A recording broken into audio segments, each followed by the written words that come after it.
Monthly test आप लोग जानते हैं दोस्तों कितना इम्पोर्टेंट है। यदि मंथली टेस्ट का एग्ज़ाम का प्रिपरेशन अच्छा से आप नहीं कीजिएगा तो आप जान रहे हैं आपका जो प्रैक्टिकल है उसका नंबर आपका जो है नहीं मिलेगा। ठीक है, प्रैक्टिकल का नंबर आपका चले जाएगा। इसीलिए जो है मंथली टेस्ट को हल्का में मत लीजिए, पूरा बढ़िया से पढ़िए लिखिए और जो है मंथली टेस्ट का एग्ज़ाम को दीजिए। आप लोग जो एग्ज़ाम देते हैं आपको कितना नंबर आया है उसका शेड्यूल बनता है और वो शेड्यूल में आप लोग का जो है मार्कशीट जो है वो नंबर में आप लोग का जो है कॉलम बाई कॉलम जो है आप लोग का चढ़ता है और वही आप लोग का फाइनल नंबर में आप लोग का प्रैक्टिकल के नंबर से होकर जुड़ेगा। ठीक है, तो देखिए आपका जो है क्लास 10 का साइंस है। ठीक है, इसका देख लीजिए आपका जैव प्रक्रम एक बार आपको क्वेश्चन पूछेगा क्लास 10 का साइंस में, तो देख लीजिए उसका जो है पहला एक वीडियो पार्ट 1 वीडियो है पॉजिटिव ऑब्जेक्टिव का, ये आप लोग का सब्जेक्टिव का, ये पार्ट 2 और एक वीडियो आएगा जिसमें आपका साइंस जो है पूरी ख़त्म हो जाएगा वीडियो टेस्ट का। वीडियो देखिएगा, शेयर भी ज़रूर कीजिएगा अपने दोस्तों को ताकि उसको भी कुछ फ़ायदा हो जाए। ठीक है, और जो है व्हाट्सएप आप जो है वीडियो के डिस्क्रिप्शन में जाइएगा, वहाँ पे व्हाट्सएप ग्रुप का लिंक मिलेगा, ज्वाइन कर लीजिएगा। देखिए यहाँ पे क्या बताया, जीवन के लिए कौन से प्रक्रम अनिवार्य है, यानी जीवन जीने के लिए कौन कौन सा प्रक्रिया हम लोग के लिए अनिवार्य है। तो श्वसन मतलब सांस लेना जरूरी है, पोषण जो खाते हैं उसका पोषण, वृद्धि जो हम लोग खा रहे हैं तो हमारा शरीर तो वृद्धि होगा ही, गति भी करना और उत्सर्जन है ना आदि, ये सब चीज़ क्या होता है जरूरी होता है।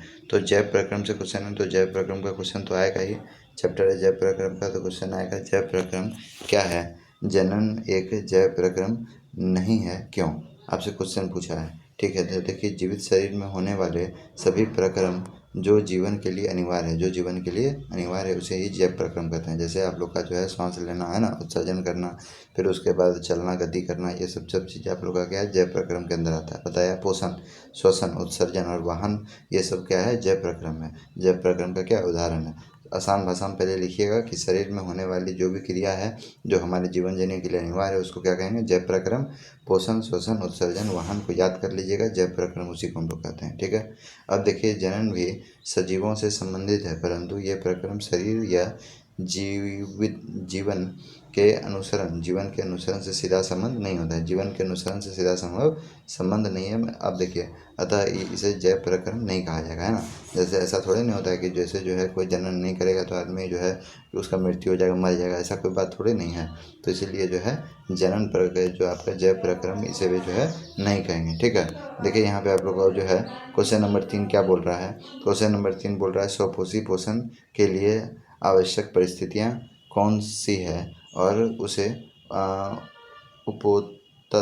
उत्पादन है ना, उपोत्पाद क्या है। ठीक है, देखिए यहाँ पे स्वपोषी पोषण क्या होता है, जो अपने से अपना खाना बना जाता है, जैसे प्लांट सब है ना, जैसे पेड़ पौधा।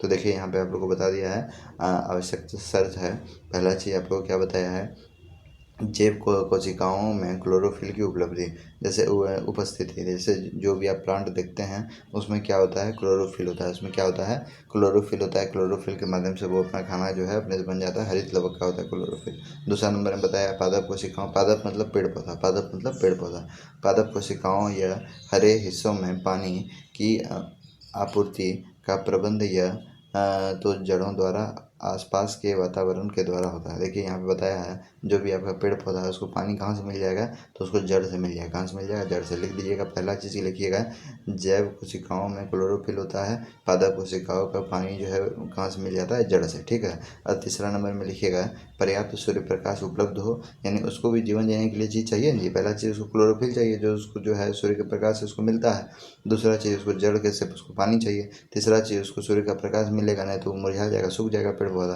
क्योंकि प्रकाश संश्लेषण में प्रकाश का ऊर्जा आवश्यक होता है। चौथा नंबर में आपको बताया पर्याप्त CO2 जो प्रकाश संश्लेषण के दौरान शर्करा का निर्माण के लिए महत्वपूर्ण आवश्यक होता है। ठीक है, तो उसको जो है CO2 का जो है पर्याप्त जो प्रकाश संश्लेषण से उसको मिलता है। ठीक है, अब देखिए क्वेश्चन आपको है पोषण की परिभाषा दीजिए, जो पोषण है जो भी खाते पीते हैं वो आपको पोषण आपका शरीर में आता है। तो जो है स्वपोषी पोषण तथा विषम पोषी पोषण क्या है उसका अंतर भी आपको बताना है। इंपॉर्टेंट क्वेश्चन है, आ सकता है एग्जाम में, ये क्वेश्चन आपका आ जाएगा। देखिए ये क्वेश्चन आपका आ सकता है, जैव प्रक्रम क्या है। ठीक है, एग्जाम में भी आपका बोर्ड एग्जाम में पूछता है, इसे जो है वीडियो को हल्का में मत लीजिए। ठीक है, एकदम रट लीजिए बैठ करके। तो पहला पूछा है पोषण की परिभाषा दीजिए, तो पोषण एक ऐसी जैविक प्रक्रिया है जिसमें जीवधारी पोषकों को अंतर्ग्रहण करके उससे ऊर्जा और नया जीव द्रव्य प्रदान करता है ना। जो खाते पीते हैं उससे जो भी आपको अंतर्ग्रहण करते हैं उससे आपको ऊर्जा मिलता है, साफ बात है। अब दो तरह का होता है पोषण बाबू, एक होता है स्वपोषण, एक होता है स्वयंपोषी और एक होता है विषमपोषी। ठीक है, देखिए यहाँ पे स्वपोषी क्या होता है कि आपका स्वपोषी पोषण जो हरे पौधे से मिलता है ना, जो अपने खाना अपने से बना लेता है। ये ऐसे घटक होते हैं जो प्रकाश संश्लेषण द्वारा अपना भोजन बनाता है। पहला चीज़ क्या बताया, पहला चीज़ याद रखिए, हरा पेड़ पौधा में ये चीज़ होता है स्वपोषी पोषण, जहाँ प्रकाश संश्लेषण का क्रिया होगा वो अपना भोजन निर्माण कर लेगा। और हरा पेड़ पौधा होगा तो क्लोरोफिल का निर्माण करेगा, तो इसमें क्लोरोफिल भी होता है। ठीक है, इसमें प्रकाश संश्लेषण का क्रिया होगा, प्रकाश संश्लेषण का क्रिया होगा तब ना क्लोरोफिल बनेगा जी। अब देखिए इसमें क्या उदाहरण आप क्या दीजिएगा, हरा पेड़ पौधा दीजिएगा, स्वपोषी जीवाणु जो अपना भोजन अपने से बना लेता है। ठीक है, एकदम आसान आसान आपको बता रहे हैं। विषमपोषी क्या है, देखिए विषमपोषी क्या है, विषमपोषी हरे पौधे तथा अन्य शैवालों को छोड़कर बाकी सभी जीवों में होता है। जो शैवाल होता है वो अपना खाना बना लेता है, इसको इसीलिए इसको छोड़ करके बाकी बात सब जो होता है वो विषमपोषी होता है। ठीक है, ये भोजन के लिए जो है स्वपोषी पे घटक पे संश्लेषण पदार्थों पर निर्भर होता है ना। ये जो है स्वपोषी पोषण की जो ये जो है आप लोग को विषमपोषी जो भी है जैसे मानव हो गया है ना, ये भोजन के लिए स्वपोषी पे क्या रहता है, डिपेंड रहता है। ठीक है, आपको हम अपना भाषा में बता रहे हैं, ऐसा नहीं है जो लिखा हुआ है वही आप कल लिखिएगा, आप अपने से बना के भी लिख सकते हैं। इसमें क्लोरोफिल नहीं होता है, हरा पेड़ पौधा में क्लोरोफिल होगा, जैसे हम लोग में क्लोरोफिल होता है क्या, नहीं होता है। जैसे आप लोग को बताया इस प्रकार के इस समय प्रकाश संश्लेषण भी नहीं होता है। जैसे हम लोग सूर्य में खड़ा रहते हैं, सूर्य के प्रकाश में हम लोग खड़ा रहते हैं, हम लोग खाना मिल जाता है कि हम लोग का पेट भर जाता है, नहीं भरता है ना। उदाहरण जैसे यहाँ पे बताया अमीबा, मेढक है ना, आज जैसे मनुष्य हो गया। ठीक है, ये सब का जो है ये सब कौन है, विषमपोषी। हम लोग डिपेंड हैं। ठीक है, हम लोग खाना पीना जो खाते हैं जैसे हरा पौधा पे हैं, इनडायरेक्टली हम लोग देखिए डायरेक्टली इनडायरेक्टली हम लोग मांस मछली पे डिपेंड है। ठीक है सर, देखिए यहाँ पे आपका क्वेश्चन क्या है, पाचक एंजाइम का क्या कार्य है। पाचक एंजाइम जैसे आप खाना खाते हैं, ठीक है, आप खाना खाते हैं, अब जैसे खाना आप खाए तो आपका जब अमावस्या में जो आपका खाना जो पचता है उसमें आप लोग का जो है कुछ कुछ एंजाइम होता है। ठीक है, ऐसे ही नहीं पच जाता है। तो देखिए पाचन एंजाइम उत्प्रेरक क्रिया द्वारा भोजन के जटिल अवयवों को सरल भागों में खंडित करता है। मान लीजिए आप खा गए, अब आप जो है जैसे खाए तो बढ़िया से यदि नहीं चिबाए तो पहले उसको जो है पेट अंदर करता है, पेट के अंदर वो जाता है और उसको छोटा छोटा जो है टुकड़ा में टूटता है। ठीक है, भोजन का जटिल जो पदार्थ रहता है उसको सरल करता है, सरल भागों में तोड़ता है। ठीक है, जिससे वे घुलनशील अच्छा से आसानी से पच पाए और शरीर में उनका अवशोषण हो पाए, मतलब आराम से उसका जो है शरीर से अवशोषण पच के उसे पोषण मिल पाए। ठीक है, देखिए हमारे शरीर में अमाशय में अम्ल की भूमिका है। अमाशय में है ना, अमाशय आप जानते हैं इस तरह होता है, आप लोग का अमाशय जो होता है इसमें आप लोग को अम्ल की भूमिका, इसमें जो आप लोग का कौन सा अम्ल होता है तो HCl होता है, याद रखिएगा HCl मतलब क्या होता है, हाइड्रोक्लोरिक अम्ल। क्या होता है, हाइड्रोक्लोरिक अम्ल। तो हमारे शरीर में अमाशय अम्ल की क्या भूमिका है, देखिए अमाशय में पाए जाने वाले एंजाइम भोजन को पाचन मतलब पचाने का काम करता है ना। पाचन अम्लीय माध्यम से करता है, जो हम लोग खाना जो पचता है वो कौन माध्यम से होता है, अम्लीय माध्यम से होता है। अमाशय में अम्ल भोजन को अम्लीय बनाता है, जो भोजन जो हम लोग का रहता है अम्लीय मतलब अम्लीय बनाता है, ताकि जठर रस में पाए जाने वाले एंजाइम उसे पचा सके। देखिए हम लोग का जो है आपका जो अमाशय होता है उसी में एक जठर ग्रंथि होता है, उसी से जठर रस जो निकलता है जिससे भोजन होता है वो पच जाता है। ठीक है, ये भोजन में उपस्थित जीवाणु को नष्ट कर देता है, जो भी आप लोग का जीवाणु है वो सबको क्या कर देता है, नष्ट कर देता है। जैसे खराब कुछ भी जैसे खाए हैं भोजन वो सब अपने आप क्या हो जाता है, नष्ट हो जाता है। ठीक है, चलिए 10वां नंबर क्वेश्चन देखिए क्या बोल रहा है, भोजन के पाचन में लार की क्या भूमिका है। जो लार होता है, जैसे मुंह में आपको बोलते बोलते लार आता होगा है ना, जैसे इस तरह भी कोई भी बढ़िया खाना देखते होंगे उसमें पानी आ जाता है तो वही लार होता है, तो उसका बताना है वो काम। तो मानव के मुख में 3 लार ग्रंथि होती है। कितना होता है, 3 जोड़ा लार ग्रंथि। आपको ऑब्जेक्टिव में भी बताया था 3 जोड़ा क्या होता है, लार ग्रंथि होता है। इसमें उत्पन्न होने वाला रस जो होता है उसी को लार कहते हैं। उसमें जो इससे जो उत्पन्न जो होता है रस, जो 3 जोड़ी लार ग्रंथि होता है इससे जो रस निकलता है उसी को क्या कहेंगे, लार कहेंगे, है ना।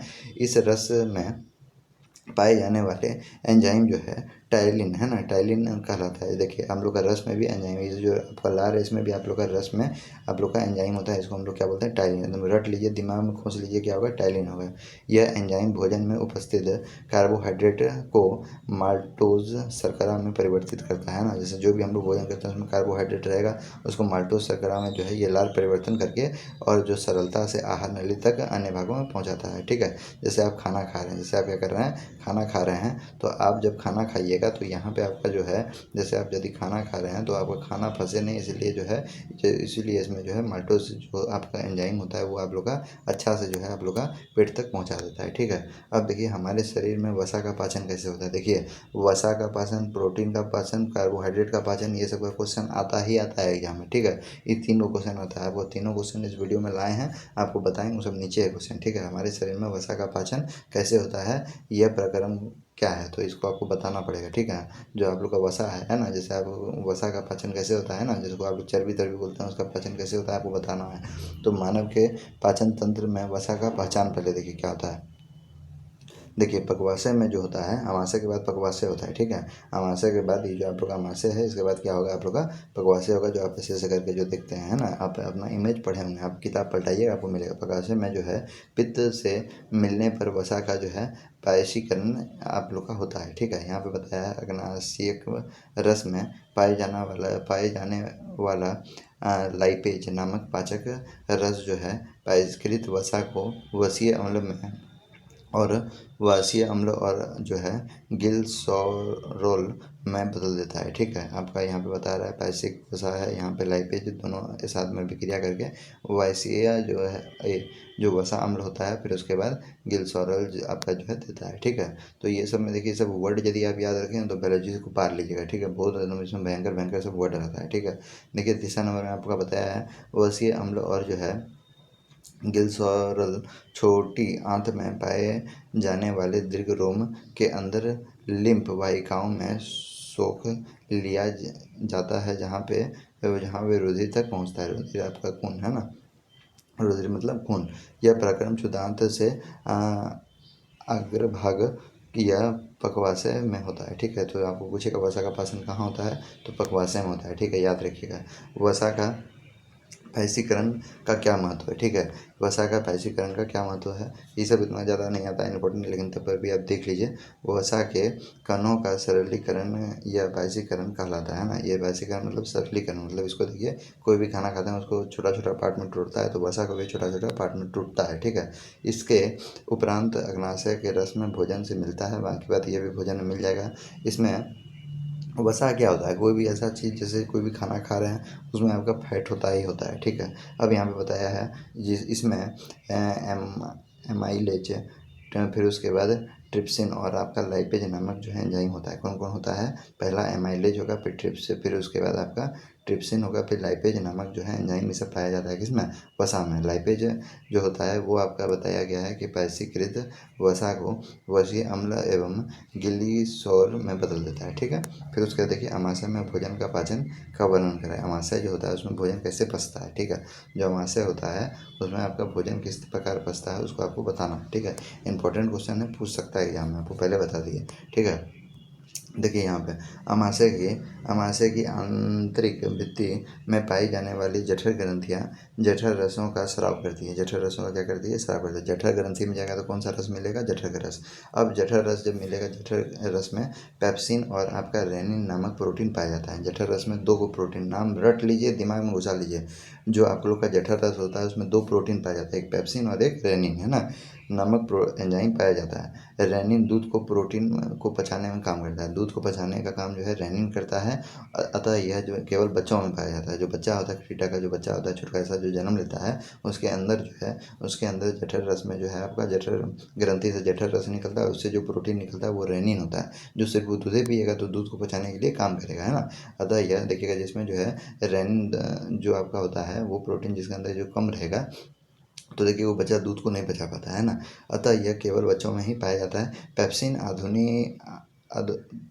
पेप्सिन अघुलनशील प्रोटीन को अघुलनशील प्रोटीन में बदलता है। प्रोटीन जो है आपका अघुलनशील, जो घुलने वाला लायक नहीं है उसको घुलनशील बनाता है, और उसको जो है आप लोग को उसको जो है प्रोटीन में बदल देता है। अब यहाँ पे आपको बताया अमाशय में भोजन का पाचन अम्लीय माध्यम से होता है। जो आपका अमाशय है उसमें जो भोजन, आपको हर समय बता रहे हैं, क्वेश्चन पूछ सकता है अमाशय एक ऑब्जेक्टिव में पूछ देगा। क्या कीजिएगा, अमाशय में जो आपको यदि पूछेगा कि जो भोजन का पाचन किस माध्यम से होता है, तो अम्लीय माध्यम से। ठीक है, यहाँ अमाशय की आंतरिक भित्ति में हाइड्रोक्लोरिक अम्ल बना हुआ है जो क्या होता है, जो जीवाणु नाशक होता है, जो क्या होता है, जीवाणु नाशक होता है। ठीक है, देखिए यहाँ पे सब जो है आप लोग को 1 नंबर 2 नंबर क्वेश्चन पूछ सकता है। दीर्घ रोम का 2 कार्य बताइए।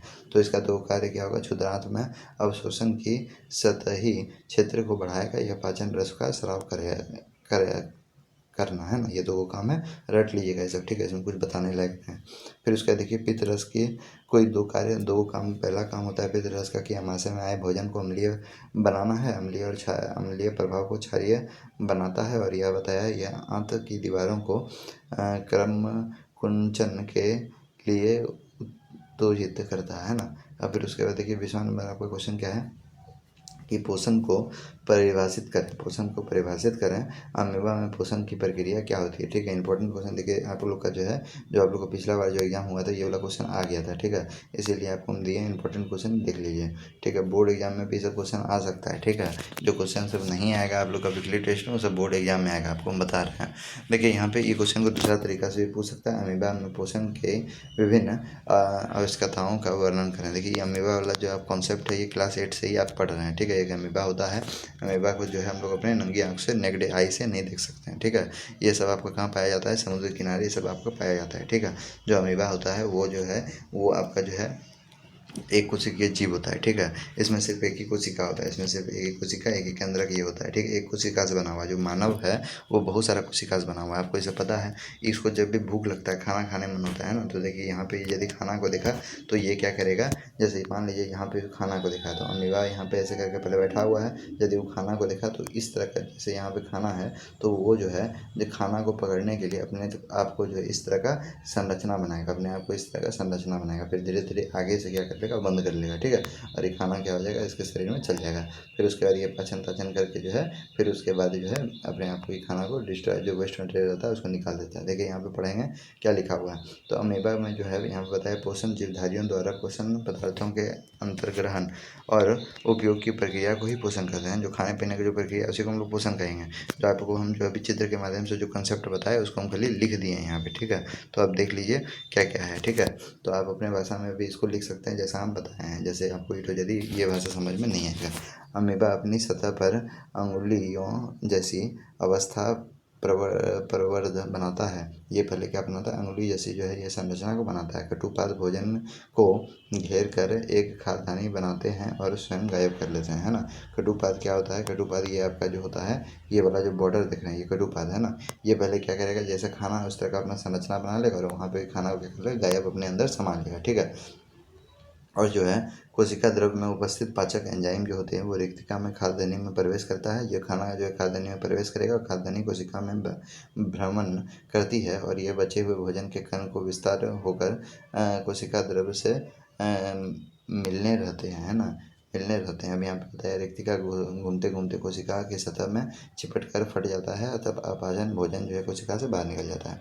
ये जब फट जाएगा, जब आपका कोशिका ये बताया है चिपट कर जब फट जाता है तो ये जो आपका जो वेस्ट मटेरियल होता है वो बाहर निकल जाता है। ठीक है, तो ये सब अमीबा का जो है फंक्शन है। अब यहाँ पे बताया है मनुष्य में कार्बोहाइड्रेट, आपको बताया था कार्बोहाइड्रेट का पाचन, प्रोटीन का पाचन, वसा का पाचन, आपको क्वेश्चन दिया है, देख लीजिए नीचे में आ गया क्वेश्चन। देखिए यहाँ पे तीनों में से दो एगो देगा।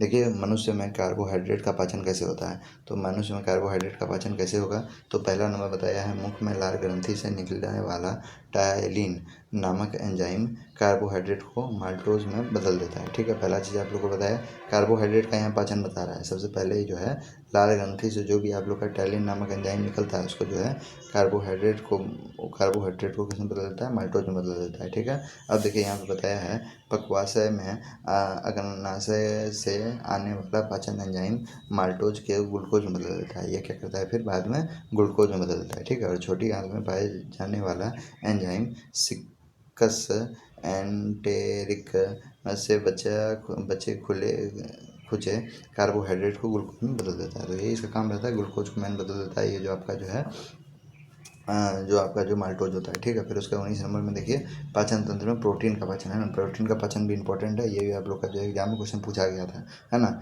अब देखिए प्रोटीन का पाचन में बताया गया अमाशय में जो है आपका अमाशय में अमाशयिक रस जिसको हम लोग जठर रस बोलते हैं में पाया जाने वाला पेप्सिन नामक जो है एंजाइम अघुलनशील प्रोटीन को पेप्टेन में बदल देता है ना, प्रोटीन को किसमें बदल देता है, पेप्टेन में बदल देता है। अब यहाँ पे बताया पकवासा में अग्नाशय की रस में पाए जाने वाले प्रोटीन पाचन को एंजाइम ट्रेप्सिन और जो है प्रोटीन को अमीनो अम्ल में बदल देता है। ठीक है।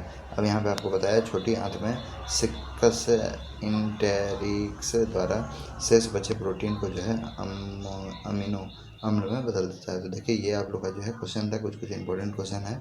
और आपका देखिए ये चैप्टर बहुत बड़ा है, जो कहना सो आपको साफ बात है, आपको ये भी बात हम झूठ नहीं बोलेंगे। ठीक है, बहुत बड़ा चैप्टर है। अब ये बहुत बड़ा चैप्टर होने के कारण इसको हमको तोड़ तोड़ के आपके सामने लाना पड़ रहा है। देखिए 3 पार्ट, एक पार्ट में आपको ऑब्जेक्टिव जिसको MCQ बोलते हैं उसको हम करवा दिए। एक वाला में आपको जो है पाचन से रिलेटेड जो आपका होता है वो करवा दिए। अगला वाला जो है वीडियो आएगा वो आपका उत्सर्जन से रिलेटेड होगा और ख़त्म कर देंगे। ठीक है, तो इसीलिए वीडियो को देखिएगा और बाकी बात अगला वीडियो को भी देख के जाइएगा। ठीक है, मिलते हैं नेक्स्ट वीडियो में।